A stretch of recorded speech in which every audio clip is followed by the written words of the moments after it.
Assalamualaikum warahmatullahi wabarakatuh. Apa kabar pemirsa Radar TV dimanapun Anda berada? Senang sekali saya Lena Sophia kali ini dapat menjumpai Anda kembali di Dialog Eksklusif. Dan pemirsa, tema kita pada dialog kali ini peran Badan Kehormatan DPRD Kota Bandar Lampung dalam menjaga marwah anggota. Dan pemirsa, Badan Kehormatan sebagai salah satu alat kelengkapan DPRD adalah lembaga yang berhubungan dengan masalah kehormatan perwakilan rakyat, baik itu ada di DPR pusat, provinsi maupun di DPRD kabupaten kota. Lembaga ini dalam keberadaannya untuk menjawab kebutuhan dari adanya arus reformasi yang menuntut adanya perubahan. Keberadaan lembaga ini sangat penting dan begitu strategis dalam melaksanakan tugas dan fungsinya, mewujudkan pemerintah yang bersih.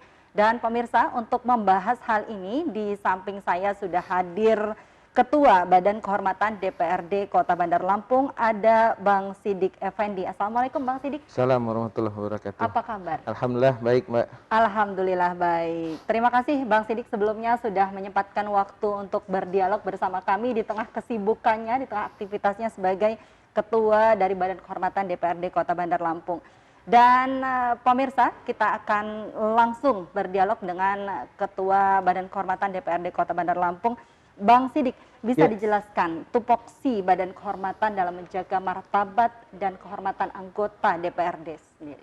Ya, terima kasih Mbak. Sebelumnya Assalamualaikum warahmatullahi wabarakatuh. Waalaikumsalam warahmatullahi wabarakatuh. Ya, terima kasih. Sebagaimana tadi sudah disampaikan di awal ya, sebagai sebuah pengantar bahwasannya Badan Kehormatan ini adalah sebuah alat kelengkapan DPRD yang dia sifatnya tetap begitu ya, dalam rangka menjaga marwah ya, martabat kelembagaan DPRD itu sendiri. Artinya Badan Kehormatan ini kedudukannya juga sama dengan alat kelengkapan dewan yang lainnya, baik itu komisi maupun badan-badan yang ada di DPRD begitu. Nah, terkait dengan itu semua, Badan Kehormatan memiliki atau mempunyai sebuah fungsi dan kewenangan. Yang pertama itu melakukan evaluasi ya, terkait dengan kedisiplinan anggota DPRD dalam rangka menjalankan sumpah dan jabatan selaku anggota DPRD. Yang kedua, Badan Kehormatan juga memiliki tugas ya, melakukan penyelidikan, klarifikasi, verifikasi terhadap adanya sebuah aduan begitu ya, baik aduan itu dari pimpinan DPRD, anggota DPRD ataupun masyarakat umum terhadap anggota DPRD itu. Nah, kemudian yang ketiga, melakukan melaporkan hasil penyelidikan maupun klarifikasi itu kepada pimpinan DPRD ya, dan nanti akan disampaikan melalui rapat paripurna begitu. Oke, dalam penyelesaian pelanggaran kode etik ada kendala dari Badan Kehormatan sendiri dalam menyelesaikan hal ini? Iya, kalau selama ini alhamdulillah di DPRD Kota Bandar Lampung ya belum kita temukan, mudah-mudahan juga selamanya tidak ada begitu ya.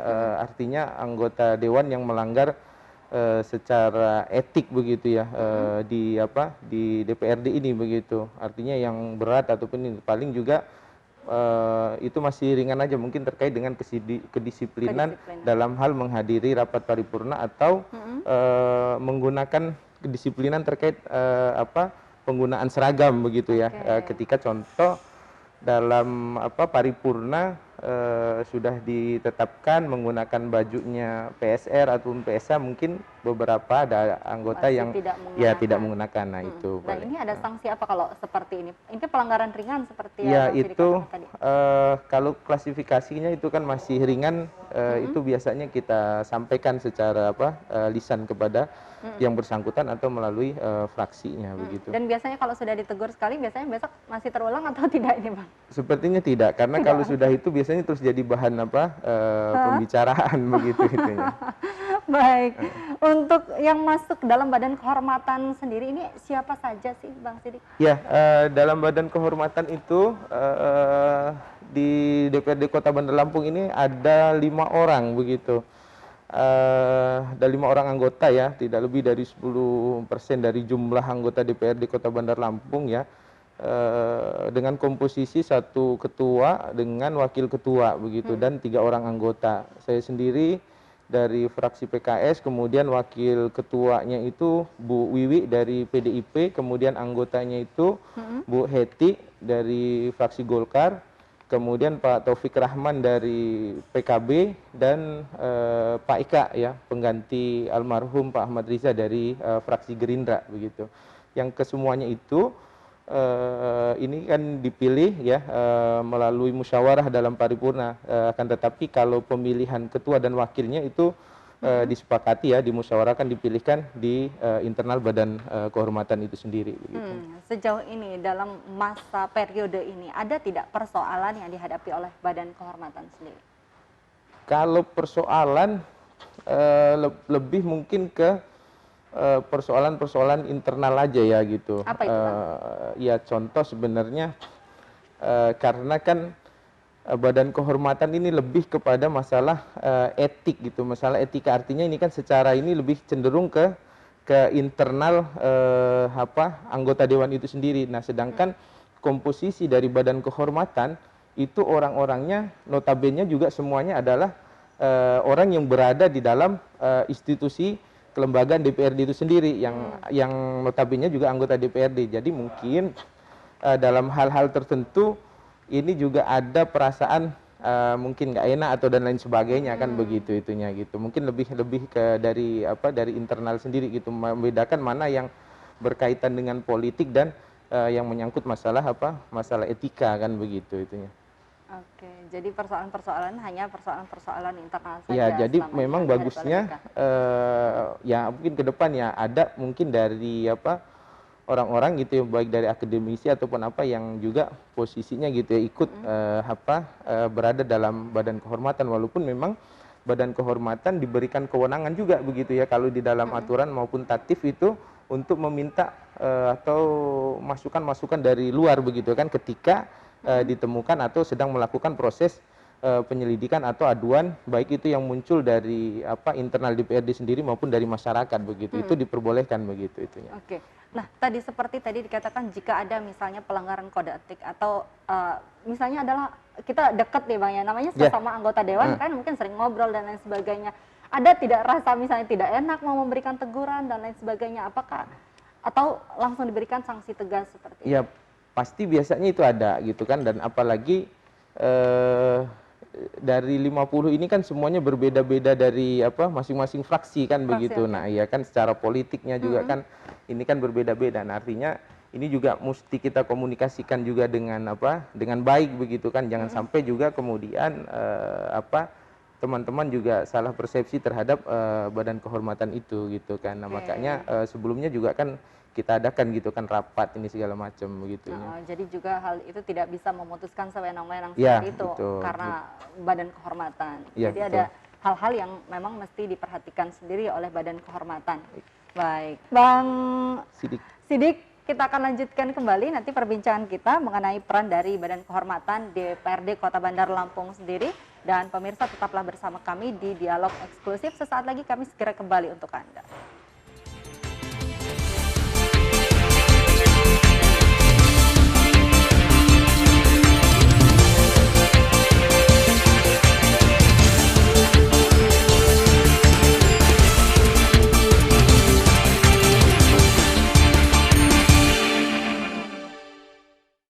Terima kasih pemirsa, Anda masih bersama kami di Dialog Eksklusif dan masih dengan tema kita peran Badan Kehormatan DPRD Kota Bandar Lampung dalam menjaga marwah anggota. Dan masih bersama dengan narasumber kita Bang Sidik Effendi, Ketua Badan Kehormatan DPRD Kota Bandar Lampung.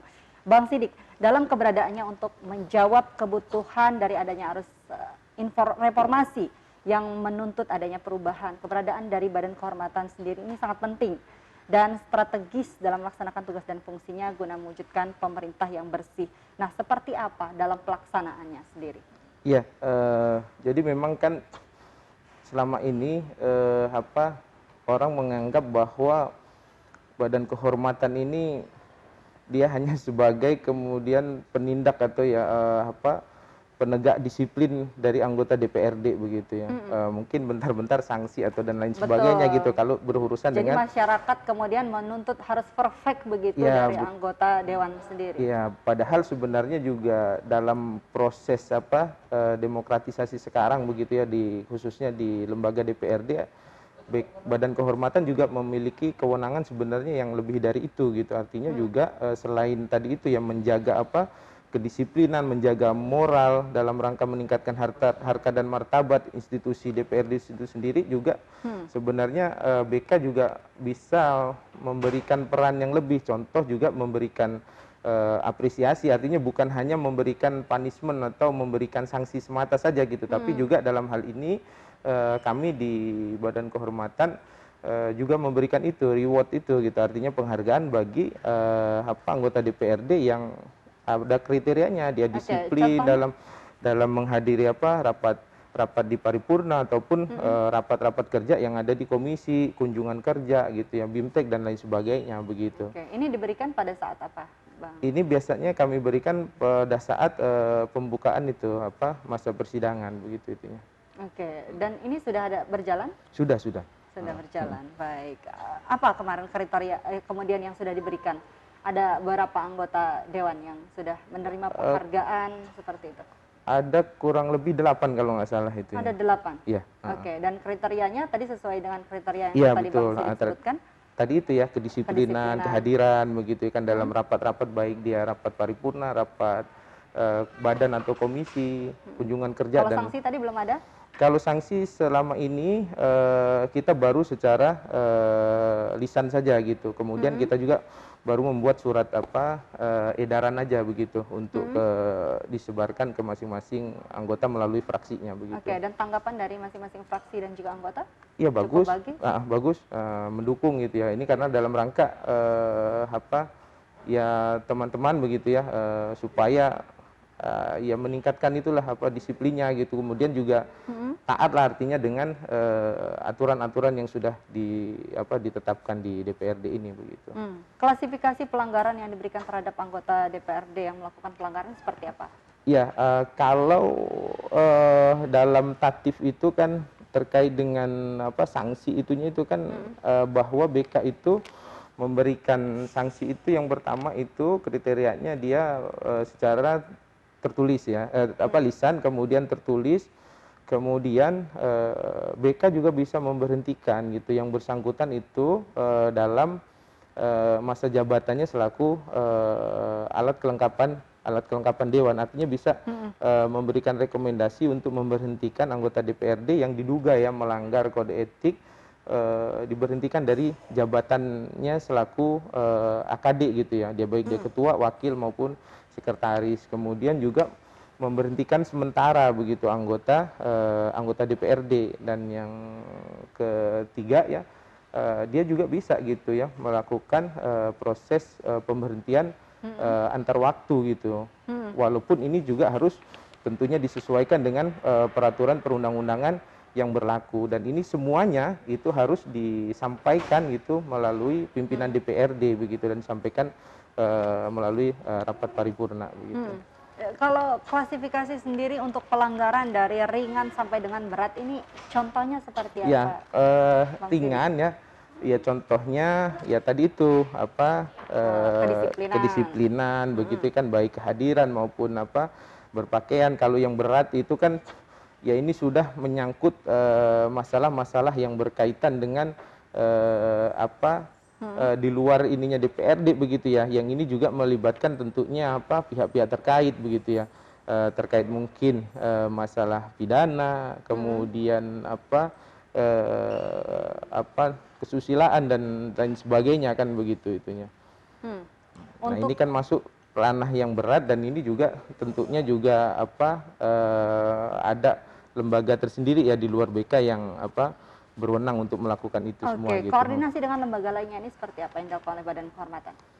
Iya, kalau secara di aturannya ya sebenarnya BK kan tetap harus berkoordinasi dengan itu semua, tapi memang selama ini di DPRD alhamdulillah mudah-mudahan gitu ya sampai nanti 5 tahun sampai 2024 juga tidak ada dari kami 50 anggota dewan ini yang kemudian ada tersangkut masalah lah gitu ya, baik masalah hukum ataupun norma-norma yang lainnya gitu, sehingga harus berurusan dengan pihak-pihak yang di luar gitu ya, baik itu dari kepolisian maupun dari kejaksaan kan begitu.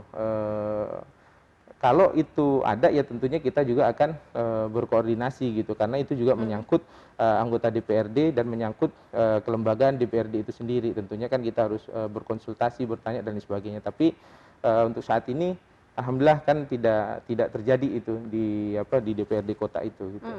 Kalaupun ada tadi itu paling ya kan sebatas masalah menyangkut masalah kedisiplinan saja kan begitu itu. Oke, baik.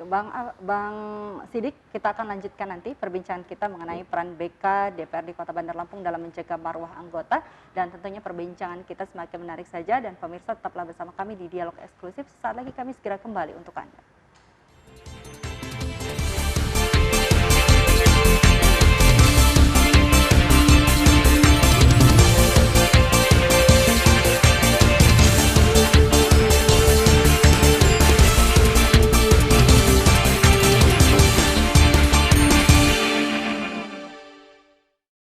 Terima kasih pemirsa, Anda masih bersama kami di Dialog Eksklusif dengan tema kita peran Badan Kehormatan DPRD Kota Bandar Lampung dalam menjaga marwah anggota, dan masih bersama dengan Ketua Badan Kehormatan DPRD Kota Bandar Lampung, Bang Sidik Effendi. Bang Sidik, pendekatan seperti apa yang dilakukan oleh BK dengan seluruh anggota Dewan yang ada di DPRD Kota Bandar Lampung agar persepsi kita sama tentang bagaimana menjaga marwah dari seluruh anggota DPRD seperti itu? Karena kan ada banyak sekali kepala yang harus kita samakan persepsinya. Ya betul. Jadi dalam melaksanakan itu semua ya, BK biasanya juga tadi itu berkoordinasi atau berkomunikasi terlebih dahulu lah dengan jika ada begitu ya. Kadang-kadang kami juga di BK tidak langsung gitu kan menegur atau memberikan peringatan secara tertulis, tapi juga kami juga akan diskusikan dengan pimpinan fraksinya begitu. Kadang-kadang melalui pimpinan fraksinya juga sudah bisa diselesaikan, disampaikan. Artinya juga ini jangan sampai tadi itu, karena selain etik ini juga kan berbeda-beda masing-masing partai gitu kan Pak. Nanti jangan sampai kemudian ada atau keputusan dari BK itu yang dirasa itu juga secara ini berkaitan dengan politisnya gitu kan gitu. Nah, makanya ini juga kan mesti kita sampaikan juga gitu, biar teman-teman di fraksi juga tidak salah persepsi gitu terhadap Badan Kehormatan itu sendiri begitu, Mbak. Oke. Kalau BK sendiri ada tidak sih Bang mendapatkan teguran misalnya dari masyarakat, ada mungkin anggota dewan atau oknum anggota dewan di luar yang mungkin melakukan pelanggaran atau tidak sesuai dengan harapan dari masyarakat, kemudian BK yang ditegur seperti itu, ini BK-nya tidak berfungsi seperti itu? Nah, ini yang mungkin jadi salah satu PR atau kendala mungkin ya Mbak ya.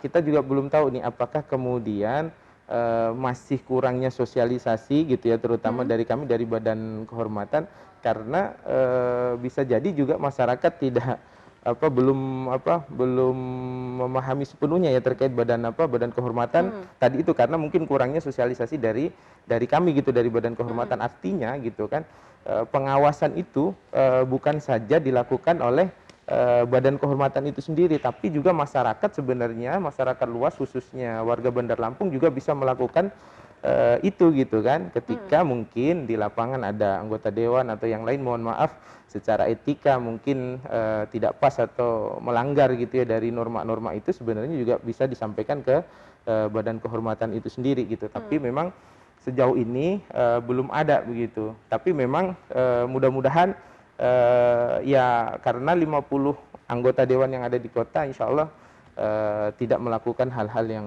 demikian itu, karena kita juga melakukan itulah sosialisasi gitu. Ini kan. Sosialisasinya secara berkala seperti itu atau seperti apa? Nah, kalau kalau ini biasanya begitu, Mbak. Memang berkala ininya, beberapa tahapan-tahapan itunya itu kita lakukan gitu. Setelah kita musyawarah, kita rapat di Badan Kehormatan gitu, baru kita sampaikan ke pimpinan, ke anggota-anggota DPRD yang lainnya begitu. Di periode ini apa kiranya yang perlu diperbaiki dari seluruh anggota gitu secara keseluruhan? Secara umum, Mbak, dari kehadiran, dari kedisiplinan yang mengikuti rapat-rapat paripurna, itu juga kehadirannya lebih dari 80%. Artinya dari kehadiran dalam hal sidang-sidang juga sudah cukup bagus, Mbak, ininya begitu. Dan ini mudah-mudahan juga bisa dipertahankan. Paling tadi yang seperti sebagaimana saya sampaikan begitu, kadang-kadang masih kita jumpai atau kita dapati tadi itu paripurna hari ini dalam hal penetapan atau pengambilan putusan yang harusnya memakai baju PSR, tapi kadang-kadang ini alasannya apa biasanya? Ya bisa jadi karena lupa atau ini kan gitu itunya, Mbak. Gitu kadang-kadang lupa atau ini. Nah, ini ya hal-hal yang demikian sih sebenarnya tidak terlalu ini, tapi ini juga kan mesti kita ingatkan begitu. Apalagi dalam paripurna kan dihadiri oleh semua OPD, semua berseragam itu. Nah, kalau kita nggak ini kan juga kurang bagus juga kan begitu. Dan ini terus disosialisasikan kepada semua anggota. Baik, Bang Sidik, terakhir harapan terhadap anggota DPRD sendiri. Ya, saya selaku Ketua Badan Kehormatan ya berharap mudah-mudahan teman-teman anggota DPRD Kota Bandar Lampung juga sama-sama memahami tugas dan fungsinya dalam rangka menjalankan sumpah dan jabatannya selaku anggota DPRD Kota Bandar Lampung. Artinya juga bisa menjaga marwahnya begitu ya, dalam rangka meningkatkan kepercayaan masyarakat terhadap anggota DPRD itu sendiri begitu. Kemudian juga mudah-mudahan teman-teman juga artinya itu memahami begitu ya, bahwa dalam kita melaksanakan tugas dan fungsi sebagai anggota DPRD, kita juga diikat, kita juga diatur oleh kode etik yang melekat pada diri anggota DPRD yang semuanya ketika kita bekerja, baik itu bagaimana kita berhubungan dengan mitra kita, dengan sesama anggota DPRD, dengan sesama masyarakat begitu. Kita semuanya kan diikat oleh norma, oleh kode etik itu, dan harapan baik berseragam ataupun tidak gitu. Karena itu kita melekat posisinya gitu. Nah, harapan kami ya teman-teman DPRD bisa melaksanakan tugas dan fungsinya tadi itu sesuai dengan kode etik yang melekat gitu dalam rangka menjalankan sumpah dan jabatannya selaku anggota DPRD. Cukup berat ya Bang, amanah yang ada di pundak anggota dewan, baik masih saat menjadi anggota dewan ataupun nanti sudah mantan anggota dewan begitu ya. Masih masyarakat akan berpikir bahwa itu anggota dewan gitu. Jadi apapun yang dilakukan oleh anggota DPRD ini benar-benar menjadi sorotan dari masyarakat, dan masyarakat punya harapan besar kepada anggota dewan. Ya, betul, karena ya tadi itu ekspektasi atau harapan masyarakat ini kan cukup besar, terlalu besar begitu ya, dengan anggota DPRD itu gitu. Sedangkan satu sisi anggota DPRD juga tugas dan fungsinya juga kan dibatasi begitu itunya. Betul. Gitu. Ya. Baik, itu saja Bang Sidik, ya, masih ada yang disampaikan? Kemudian terakhir mungkin ya kami sampaikan kepada masyarakat khususnya di Kota Bandar Lampung tadi sebagaimana yang disampaikan, jika ada mungkin kan keluhan atau aduan itu segala macam mungkin juga bisa disampaikan ke kami gitu, di Badan Kehormatan begitu ya.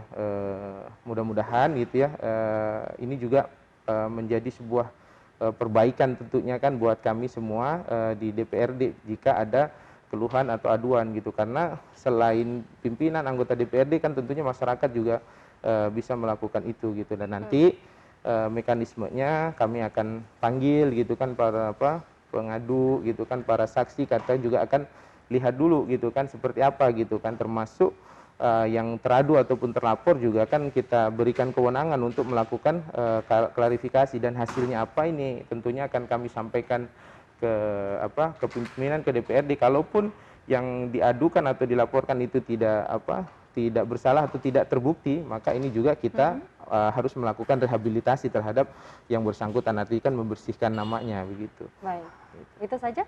Ya, terus kemudian yang terakhir, memang tadi itu yang kendalanya ya internalnya, karena Badan Kehormatan ini anggotanya tadi saya sampaikan juga dari DPRD semuanya begitu kan.